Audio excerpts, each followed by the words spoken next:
घंटा शूलहलानि शंखमुशले चक्रम धनो सायकम हस्ताजय ददतिं घनान्तविलसत् छीदां सुतुल्य प्रभां गौरी देह समुद्भवां त्रिजगतां आधारभूता महा पूर्वामत्र सरस्वती मनुभजे शुंभादिदैत्यार्दिनी। नमस्कार, स्वागत है आपका आचार्य वाणी में। मैं आचार्य डॉक्टर विक्रमादित्य आपके साथ हूँ और आज का विषय हमारा है मीन राशि वालों के लिए अप्रैल का मध्य भाग ग्रह योग के अनुसार से किस प्रकार का रहने वाला है। देखिए, मीन राशि वालों के लिए अप्रैल का मध्य भाग बहुत महत्वपूर्ण रहेगा। मीन राशि में चल रहे थे सूर्य और राहु के साथ युति बना रखे थे पिछले करीब 30 दिनों से, और ये परिवर्तन का योग बनेगा। इसी अप्रैल के मध्य भाग में सूर्य निकलकर आपके द्वितीय भाव में चले जाएंगे, उच्च के होकर बैठ जाएंगे, मनोकामना सिद्धि के योग बनाएंगे। जी हाँ, मनोकामना सिद्धि के योग बनाएंगे। बहुत महत्वपूर्ण समय रहेगा आपके लिए। बृहस्पति वहाँ पहले से विराजमान है और ये आपके लिए इतना सुंदर समय लेकर आ रहे हैं कि आपके बहुत सारे कार्यों में बहुत अच्छे तरह से कार्यों को विघ्न जो है उनको दूर करने वाले रहेंगे, नई शक्ति का संचार करने वाले रहेंगे। तो शुभ रूप से आप इन समय को समझते हुए कार्य करने का प्रयास करना चाहिए। यह ग्रह आपके लिए बड़ा अनुकूल दिखाई देता है आपकी राशि के अनुसार से, और इन सब स्थितियों को समझते हुए यदि आप कार्य कर लें तो बहुत सुंदर रहेगा। लेकिन और भी कई ग्रहों का परिवर्तन का योग बन रहा है। अभी नव संवत आरंभ हुआ, जो विशेष तौर पे है नव संवत महाराज विक्रमादित्य के नाम से जो आज की तारीख में भारतीय संवत सनातन संवत चलता है, वो 2081 आरंभ हुआ। काल नाम का संवत था ये, और इसमें राजा जो है मंगल होकर बैठे हैं और शनि महाराज मंत्री होकर विराजमान है। शनि मंगल की युति आपकी राशि के अनुसार से चली रही है, जो 12वें भाव में विराजमान होकर चल रही है और जो कई प्रकार के कष्टों को बनाती दिखाई दे रही है। जी हाँ, शंगल मनी शनि मंगल की युति आपके खर्चे एंजाइटी बढ़ाती दिखाई दे रही है, अननेसेसरी की पेनल्टी आप पे डालती दिखाई दे रही है। उनसे बचने का आपको प्रयास करना है। समझें क्या कुछ ग्रहों का योग रहेगा। 11 अप्रैल के दिन बात करें तो विशेष तौर पर तृतीया का अवसर है, शुक्ल पक्ष की, चैत्र मास की शुक्ल पक्ष की तृतीया, गुरु बृहस्पतिवार का अवसर है और वृषभ में आपकी राशि के अनुसार से सुबह सुबह चंद्रमा प्रवेश कर रहे हैं और ये आपके पराक्रम को बढ़ाने वाले हैं, आपके कार्यों को सिद्धि देने वाले हैं, नए संपर्कों में इजाफा करने वाले हैं। ऐसे में भगवान शिव की आराधना, दुर्गा जी की, पार्वती जी की आराधना कर आप सुंदर आशीर्वाद लेकर कार्य करने का प्रयास करें। यह दिन भी बड़ा सुंदर है। नवरात्र का तृतीय अवसर चंद्रघंटा की आराधना करने का विजय दिलाने वाला अवसर है। कहा जाता है कि इस दिन, इस तृतीया के अवसर पर माँ भगवती को जो श्रृंगार की सामग्री उपस्थित करते हैं उनकी मनोकामना सिद्धि के योग बनते हैं। इसके साथ साथ गौरी गणेश जी का पूजन गणगौर के रूप में पूजन किया जाता है। बहुत प्रचलित परंपरा है। मिट्टी से, तालाब की मिट्टी से उनकी मूर्ति बनाकर विशेष तौर पर श्रद्धा के साथ उनका पूजन करने का योग बनाते हैं, बनने का परंपरा शास्त्र के अनुसार से है। मत्स्य जयंती भी है इस दिन, भगवान विष्णु का मत्स्य अवतरण हुआ था तो उनका पूजन, रवि नाम का योग बना हुआ है।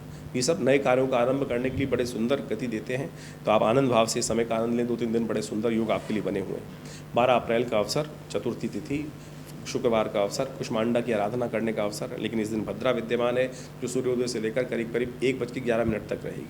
ग्रह आपके अनुकूल हैं, बहुत सुंदर तरीके से आपके लिए अच्छे योग बना रहे हैं।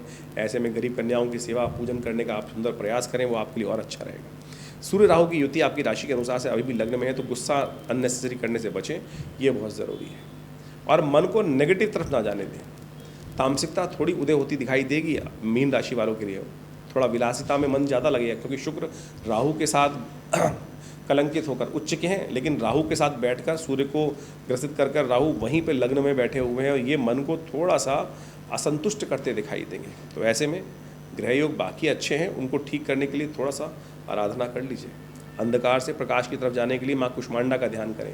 पेठे का विशेष तौर पर बलि देने का प्रयास करें। पेठे का भोग लगाकर प्रसाद रूप में ग्रहण करने का प्रयास करें, तो इसका सुंदर उपाय करेंगे तो लाभ होगा। 13 अप्रैल का अवसर पंचमी, श्री पंचमी का योग, पंचमी भी नहीं श्री पंचमी का योग है। महालक्ष्मी को प्रसन्न करने का अवसर है। नवरात्रों में जो पंचमी आती है उसको श्री पंचमी कहा जाता है। मिथुन राशि में चंद्रमा का प्रवेश हो रहा है मध्याह्न के अवसर पर, और ये परिवर्तन बहुत सुंदर रहेगा आपके लिए। कई कष्टों को दूर करने वाला रहेगा, सुख का उदय करने वाला रहेगा। लेकिन चंद्रमा कहीं थोड़े से खर्चे बढ़ा सकते हैं, इस बात का ध्यान रखिए। खर्चों पर थोड़ा लगाम लगाने का आपको प्रयास करना चाहिए। सूर्य भी परिवर्तित होकर द्वितीय भाव में जा रहे हैं, ये आपके लिए बड़ा सुंदर सुकून वाला अवसर रहेगा। सूर्य ने जो अननेसेसरी एंजाइटी बढ़ा रखी थी, गुस्सा बढ़ा रखा था, अस्थिरता का वातावरण दे रखा था, वो अब परिवर्तन की तरफ हो रहा है। नया सूर्य कल जब उदय होंगे तो बिल्कुल सुंदर तरीके से मनोकामना सिद्धि के योग बनाएंगे। ध्यान रखिएगा, नेगेटिव भाव मन में मत लाइएगा। ऐसे में माँ स्कंद माता की पूजन करें, उनका ध्यान करें। उनका पूजन करने से समस्त प्रकार के मनोरथ सिद्ध होने के योग बनेंगे। 14 अप्रैल का अवसर, विशेष तौर पर बैसाखी का सुंदर योग बन रहा है। इस दिन षष्ठी तिथि है, साथ साथ रविवार का अवसर है। और कात्यायनी भगवती की आराधना करने का अवसर है। ग्रह आपके अनुकूल बने हुए हैं सुंदर तरीके से, और ऐसे में विशेष तौर पर सुबह सुबह सूर्य उदय के समय पर भगवान सूर्य को जल दें, मनोकामना सिद्धि का योग बनेगा। ध्यान रखिएगा, नेगेटिव भाव मन में मत लाइएगा। इन दिनों जितना नेगेटिव भाव, जैसा भाव रहेगा वैसा आपको प्रभाव मिलेगा। कम से कम अच्छा सोचो, अच्छा ही सामने होगा। नेगेटिव सोचोगे तो नेगेटिव प्रभाव उत्पन्न होगा। तो सबसे पहला कार्य ये करने का प्रयास करना है सुंदर तरीके से पॉजिटिव थिंकिंग। सुबह सुबह भगवती कात्यायनी का ध्यान, उनका पूजन करें, कल्याण करने का अवसर आपको प्राप्त होगा सुंदर तरीके से। और ऐसे में ध्यान करें, धर्म कार्य ज़्यादा करने का प्रयास कीजिएगा, धर्म से विमुख मत होइएगा। राहु महाराज लग्न में बैठे हुए लगातार आपको धर्म से विमुख करने का प्रयास कर सकते हैं, अंधकार में लाने का प्रयास कर सकते हैं। ये सबसे बड़ी समस्या है। तो इसको ठीक करने के लिए माँ भगवती का नित्य प्रति पूजन, नवरात्र चल रहे हैं, और ऐसे में विवेकानंद योगाश्रम में हमें लगातार प्रयास करते हैं कि कुछ ना कुछ धार्मिक कार्य लगातार चलते रहें। नवरात्रों में तो सहज चंडी महायज्ञ का सुंदर आयोजन होता ही है, और शाम को बहुत बड़ा विशाल यज्ञ रहता है, आप भी उसमें सम्मिलित हो सकते हैं। आइए भगवती का यज्ञ करने के लिए माँ भगवती का श्री विग्रह, चमत्कारी श्री विग्रह, 500 साल पुराना श्री विग्रह जो आश्रम पे विराजमान है, 1947 में मुल्तान से आया, उनके सानिध्य में बैठकर यज्ञ करने का सुंदर अवसर मिल रहा है। आइए उस यज्ञ में भाग लें, कल्याण होगा। 15 अप्रैल सप्तमी तिथि, सोमवार का अवसर, और कालरात्रि का स्तवन करने का अवसर। इस दिन भद्रा रहेगी दोपहर को 12:15 बजे से लेकर रात के 12 बजे तक, तो उसमें ध्यान रखिएगा। दोपहर के बाद, मध्याह्न के बाद नए कार्यों में हाथ डालने से बचना चाहिए। जो देखिए, जन्मपत्री में जो योग हैं विभिन्न प्रकार से, हम उन सब से आपको अवगत कराने का प्रयास करते हैं गोचर के प्रभाव के अनुसार से। ये जो कार्यक्रम हम आपके समक्ष उपस्थित करते हैं, इन सब में ग्रहों के गोचर प्रभाव को, चाहे वो जन्म राशि के अनुसार से, चाहे वो लग्न के अनुसार से हैं, चाहे वो नाम राशि के अनुसार से, चाहे वो सूर्य राशि के अनुसार से, कई प्रकार से ज्योतिष के इन विषयों को आप समझ सकते हैं। प्रभाव होगा यदि सूर्य की राशि, यदि आप ज़ोडिएक साइन की बात करते हैं, यदि उसमें आपकी ये है तो आप उसको जाकर भी देख सकते हैं हमारी राशि के प्रभाव को। यदि आपकी चंद्र राशि के अनुसार से, उसको भी देख सकते हैं। लग्न यदि आपका स्पेसिफिक यही है जो जिसके बारे में हम चर्चा कर रहे हैं, तो वो भी आपका फलीभूत होने का योग बना सकता है। और तो इन सब पद्धतियों से आप हमारे इस राशि फल को गोचर के दृष्टिकोण से देख सकते हैं। लेकिन गोचर तो एक प्रभाव है और वो बहुत प्रत्यक्ष भी है, लेकिन मूल सिद्धांत किस प्रकार का है, आप अपने जीवन में कौन से स्तर पर हैं, पहली पैड़ी पर हैं, 10वीं पैड़ी पर हैं, 100वीं पैड़ी पर हैं, 1000वीं पैड़ी पर हैं, 1,00,000वीं पैड़ी पर हैं, तो उसके अनुसार से प्रभाव होगा। तो जो बहुत सारे लोग बोलते हैं कि राशि राशि में आपने 12 हिस्सों में बांट दिया।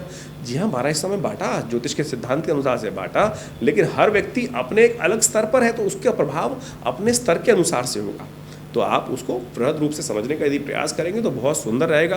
फिर भी दशाएं, महादशाएं, जन्मपत्री, मूल जन्मपत्री, षठवर्ग, षोडश वर्ग, इन सब को बहुत अच्छे से देखकर, जन्मपत्री का बहुत अच्छे से एनालिसिस कर आपके बहुत सारे आगे आने वाले समय को जाना जा सकता है और कष्टों को दूर करने का योग बनाया जा सकता है। ये हमारा संस्थान बहुत सारे कार्य इस प्रकार से लगातार कर रहा है। भारतीय योग विज्ञान के संबंध में, पराविद्याओं के संबंध में यह आश्रम करीब पिछले 60-70 सालों से लगातार योग, प्राकृतिक चिकित्सा, भारतीय पराविद्याओं में, ज्योतिष के क्षेत्र में कार्य करता है हमारा आश्रम। ये संस्थान दिल्ली में जमुना पार्क में स्थित है, विवेकानंद योग आश्रम। हमारे पिता आचार्य श्री केशव देव जी महाराज के सानिध्य में करीब 1960 के दशक में ये कार्यक्रम या संस्थान की स्थापना की गई। एक 100 बेड का पूरा योग, प्राकृतिक चिकित्सा, आयुर्वेद का हॉस्पिटल जो भारत सरकार के पैनल पर भी है, और विभिन्न बीमारियों में बहुत सुंदर तरीके से जनता के लिए लाभ का कार्य कर रहा है। कमर दर्द में, डायबिटीज़ में, शुगर में, किडनी के डिसऑर्डर्स में, कई प्रकार की समस्याओं को ठीक करने के लिए हॉस्पिटल लगातार कार्य कर रहा है और भारत सरकार के साथ मिलकर भी कार्य कर रहा है। दिल्ली गवर्नमेंट, भारत सरकार, तो बहुत सारे विभिन्न सरकार के पैनल्स पर भी है और उन सब भी आप लाभ ले सकते हैं। इसके अलावा भारतीय पराविद्याओं के संबंध में, यज्ञ विज्ञान के संबंध में, मुद्राओं के संबंध में आपने देखा होगा कि ये विभिन्न मुद्राएं जो है वो हमारे आश्रम के द्वारा ही इस पूरे विश्व में पहुंचाई गई हैं। आज जो भी लोग हैं हमारी इन मुद्राओं के द्वारा, चाहे वो हृदय रोग की ये मुद्रा है, 3 सेकंड में मृत संजीवनी मुद्रा फर्स्ट एड देने का काम करती है हार्ट अटैक के पेशेंट्स में। जबरदस्त मुद्रा है ये। मेरे पिता आचार्य श्री केशव देव जी की अपनी खोज है। गुस्सा आ रहा है, मन शांत नहीं हो रहा है, ये ज्ञान मुद्रा। पहली मुद्रा ऐसी है कि बिल्कुल हल्का स्लाइटली टच लेकर हाथ ऐसे रख लें, जेब में रख लें, बिल्कुल किसी और दवाई की ज़रूरत नहीं पड़ेगी। कान में दर्द है तो ये शून्य मुद्रा। आपको यूरिन संबंधी समस्या हो रही है, कॉन्स्टिपेशन की समस्या हो रही है तो अपान मुद्रा। ये ऐसी अद्भुत मुद्रा है। और तो और आपके ग्रह प्रभावों को ठीक करने के लिए, यदि बृहस्पति आपका कमज़ोर है तो आप इस ज्ञान मुद्रा का अभ्यास करके अपने बृहस्पति को, नहीं आवश्यकता आपको किसी नग की, नहीं आवश्यकता किसी और चीज़ की, इसको आप मुद्रा कर आप उसका लाभ ले सकते हैं। शनि आपका यदि अनुकूल नहीं चल रहा है, शनि के कष्ट चल रहे हैं, तो आप इस मुद्रा का अभ्यास कर शनि के दोषों को दूर कर सकते हैं। ये अद्भुत प्रयोग हमने बहुत सुंदर तरीके से मुद्राओं के द्वारा भी, ये पराविद्या का भाग है, यज्ञ विज्ञान के ऊपर, मंत्र विज्ञान के ऊपर, बहुत सारी 50 पुस्तकें आश्रम से प्रकाशित की गई हैं। आप सब उन सब का अध्ययन कर कर आश्रम के साथ जुड़ सकते हैं। और वैसे तो आश्रम पे नित्य प्रति 8 घंटे यज्ञ होता ही है। आप सब लोग हर रविवार को उस यज्ञ में पधार सकते हैं। अभी नवरात्र का यज्ञ विशेष तौर पर चल ही रहा है, जो पूरे 9 दिन तक सहस्त्र चंडी के रूप में यज्ञ विद्यमान रहेगा।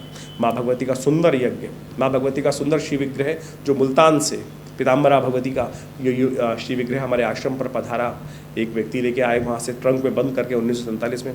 और हमारा सौभाग्य है कि वो आज हमारे मंदिर में आश्रम में माँ भगवती का श्री विग्रह प्रतिष्ठित है। चमत्कारी श्री विग्रह है और उन्हीं के सानिध्य में ये नवरात्र का सहस्त्र चंडी महायज्ञ पिछले अनेक वर्षों से सुंदर तरीके से सब लोग के साथ सम्मिलित प्रयास से किया जाता है। आप भी उसमें सम्मिलित हो सकते हैं।